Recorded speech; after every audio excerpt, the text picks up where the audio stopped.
Berita utama kembali bersama saya Cindy Permadi. Saudara, pemilihan presiden 2024 bisa dibilang sebagai pilpres yang kekinian. Cara-cara kampanye konvensional memang masih digunakan untuk menyampaikan gagasan. Buktinya spanduk dan baliho bertebaran di mana-mana. Namun, para calon presiden dan calon wakil presiden harus pula bertarung di panggung pilpres dengan penuh kreativitas. Pasalnya, pemilih muda lah yang harus mereka rebut hatinya, atau lebih tepatnya, suaranya. Lalu, mengapa suara pemilih muda begitu penting dalam pilpres kali ini? Nah, menurut data KPU, sebanyak 51,93% dari pemilih di daftar pemilih tetap berusia 17 hingga 40 tahun. Di kelompok umur inilah masuk para generasi milenial yang lahir dari 1981 hingga 1996 dan generasi Z yang lahir dari 1997 sampai 2012. Angka ini masih ditambah sedikit dengan yang berhak memilih 6.000 orang di bawah 17 tahun. Sementara itu, 48,07% atau setara dengan 98,4 juta pemilih berusia di atas 40 tahun. Jadi, besarnya suara pemilih muda mampu menentukan kemenangan menuju kursi RI 1. Nah, salah satu cara ampuh untuk memikat para pemilih muda adalah dengan mendekati para influencer yang aktif di media sosial. Mengingat para pemilih muda sangat melek teknologi dan para influencer ini punya followers yang masif. Calon Presiden nomor urut 1 Anies Baswedan tak segan mengunggah foto bersama influencer Fadil Jaidi di akun X-nya @AnisBaswedan. Kata Anies, ketemuan Fadil Jaidi dan diajari jadi wibu. Nonton dan diceritain soal Attack on Titan. Oke, menarik. Save dulu buat ditonton di sela-sela kegiatan.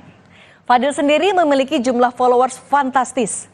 Jumlahnya menyentuh 10,8 juta followers di Instagram dan 12,9 juta followers di TikTok. Ada pula Dr. Tirta yang punya jutaan followers di akun IG-nya. Nah, untuk Dr. Tirta memang dirinya sudah menyatakan dukungan kepada salah satu paslon, yaitu paslon 1 Anies Muhaimin. Anies pun dapat dibilang cukup rajin menyapa pendukungnya lewat live di media sosial. Bersama cawapresnya, Caimin, Anies live TikTok dari dalam mobil usai mendampingi Caimin debat 21 Januari lalu. Jambi, salam hormat juga. Pahang. Wih, mantap. Bagus. Dengan cara ini, Paslon Amin dapat menyampaikan gagasan perubahan ke berbagai daerah hingga ke luar negeri. Muntas. Salam dari Aceh. Akun @AnisBubble pun ikut ramai menghiasi lini sosial media. Akun ini mengunggah sejumlah informasi terkait Anies Baswedan dengan karakter khusus layaknya penggemar K-pop yang mempromosikan idolanya. AnisBubble juga merilis situs web khusus dengan nama Have a Nice Day, di mana info seputar Anies didesain secara menarik. Pihak Anies mengklaim AnisBubble tumbuh secara organik dan bukan hasil buatan tim kampanye Amin. Anies sendiri memiliki panggilan Park Anies dari penggemarnya yang juga penggemar K-pop. Bahkan beredar pula like stick khusus ala idola K-pop.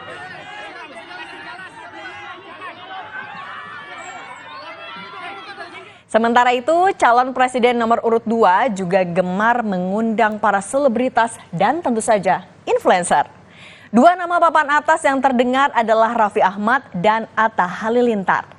Menjadi figur publik ternama di dunia maya, keduanya memiliki followers hingga puluhan juta di akun Instagram. Raffi Ahmad belakangan terlihat dalam kampanye pasangan Prabowo Gibran. Dengan berbaju biru muda, Raffi dan istrinya Nagita Slavina juga pernah datang ke debat Cawapres Desember lalu. Teman-teman juga artis-artis yang mungkin ini dia. Aurel. Halo Pak. Raffi pun membuat konten live Instagram bareng Prabowo saat berada di Lampung 2 pekan lalu. Aurel, lagi sama Pak Prabowo nih, lagi di mana? Lagi di rumah. Lagi di rumah. Pak, semangat. Semangat. Bapak semangat ya Pak. Terima kasih. Dia sayang banget sama Bapak dari dulu kan. Bandar Lampung, abis di Bandar Lampung kita nanti mau menuju lagi ke Pangkal Pinang. Prabowo kerap identik dengan capres gemoy. Kubu Prabowo Gibran mengungkapkan istilah gemoy muncul dengan sendirinya di masyarakat. Namun tampaknya gemoy ini coba diadopsi dan dipopulerkan ke kalangan anak muda dengan tampilan menggemaskan ala AI.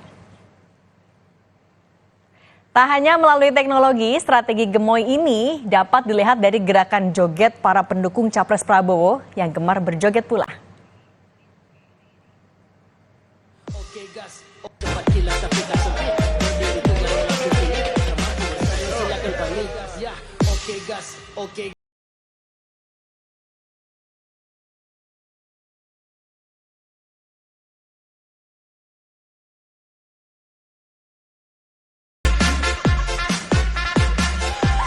Sekarang kita ke pasangan Capres-Cawapres nomor urut 3, Ganjar Pranowo dan Mahfud MD.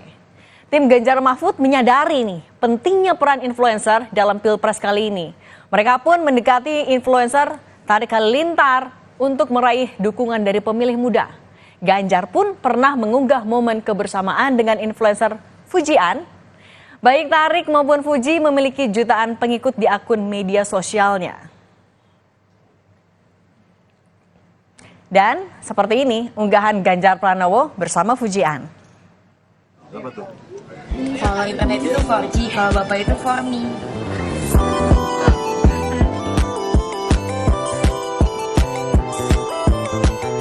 Bapak, saya mau nanya dong Pak. Bapak tahu nggak bedanya bapak sama internet apa? Apa tuh? Kalau internet itu 4G, kalau bapak itu 4Me. Di kalangan muda, Ganjar juga dijuluki Ketua Penguin. Para pendukung Ganjar lengkap dengan kostum penguin setia mendampingi pasangan Ganjar Mahfud. Bahkan sampai di area debat keempat Cawapres beberapa waktu lalu. Dan ada aja pasukan penguin yang mengikuti Ganjar beraktivitas di sejumlah kesempatan.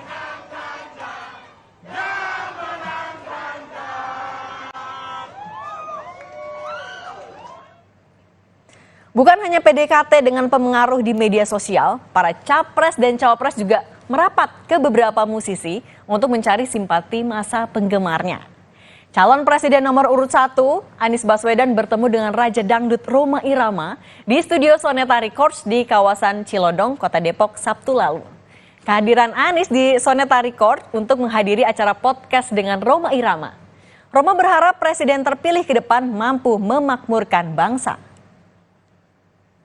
Harapan kita, harapan bangsa tentunya memilih presiden yang betul-betul punya kapasitas yang bisa sesuai dengan harapan undang-undang kita, konstitusi kita, yaitu memakmurkan bangsa. Kenapa? Pak Haji dukung Pak Anies nggak? Kan Pak Anies sekarang di sini. Berarti dukung. Kenapa? Berarti dukung. Ada rencana bikin lagu untuk Amin gitu? Wow, dari dulu udah ada. Sementara itu dari paslon Capres-Cawapres nomor urut 2, Cawapres Gibran Rakabuming Raka pernah menyempatkan diri datang ke acara Just the Two of Us yang digelar di Kemang Village, Jakarta pekan lalu. Acara tersebut dipandu langsung oleh penyanyi Tompi dan dihadiri oleh sejumlah selebritas dan musisi. Dalam momen tersebut, Gibran berjanji akan memperjuangkan aspirasi musisi apabila terpilih nanti. Itu memang menjadi isu besar sekarang. Musisi kan lagi teriak-teriak hak cipta, royalti. Kalau di luar negeri itu satu lagu bisa menghidupi satu generasi. Satu lagu itu bisa dijaminkan ke bank. Nah itu mungkin bisa diusahain nggak Mas? Yang jelas komitmen saya ya sebagai wali kota Solo kan udah jelas ya. Kita salah satunya merevitalisasi Lokananta ya. Itu ya yang disebutkan Dr. Tompi tadi juga insya Allah bisa kita perjuangkan karena sekali lagi ekonomi kreatif kita itu luar biasa sekali. Di sisi lain ada grup band Slank yang juga resmi menyatakan dukungannya untuk pasangan Capres dan Cawapres nomor urut 3 Ganjar Mahfud. Pekan lalu, deklarasi Slank untuk Ganjar Mahfud berlangsung di markas Slank di Gang Potlot, Kalibata, Jakarta Selatan, diikuti seluruh personil Slank, yakni Bim Bim, Kakak, Abdi, Ivan, dan Rido. Slank mendukung Ganjar Mahfud karena ingin meneruskan cita-cita reformasi dan menjaga demokrasi. Slank juga membuatkan lagu berjudul Salam Metal untuk Ganjar Mahfud. Dengan kita bikin lagu baru, ngerekam lagu, bikin musik, itu ada energi yang ngedorong kita semakin yakin bahwa kita harus menyatakan diri, dan hari ini kita bisa mulai di Jalan Potlot bahwa Slank mendeklarasikan bahwa kita dukung Pak Ganjar dan Pak Mahfud. Dan lagunya judulnya Salam Metal. Pendekatan penuh kreativitas yang ditawarkan para capres-capres mungkin dapat memikat hati para pemilih muda. Nah, tapi perlu jadi catatan, para pemilih muda harus tetap kritis dan teliti pada visi misi yang akan dibawa para capres dan cawapres. Dan usai jeda, berita utama akan kembali dengan informasi turis asing yang sempat kabur usai memukul karyawan villa di Gianyar, Bali akhirnya ditangkap polisi.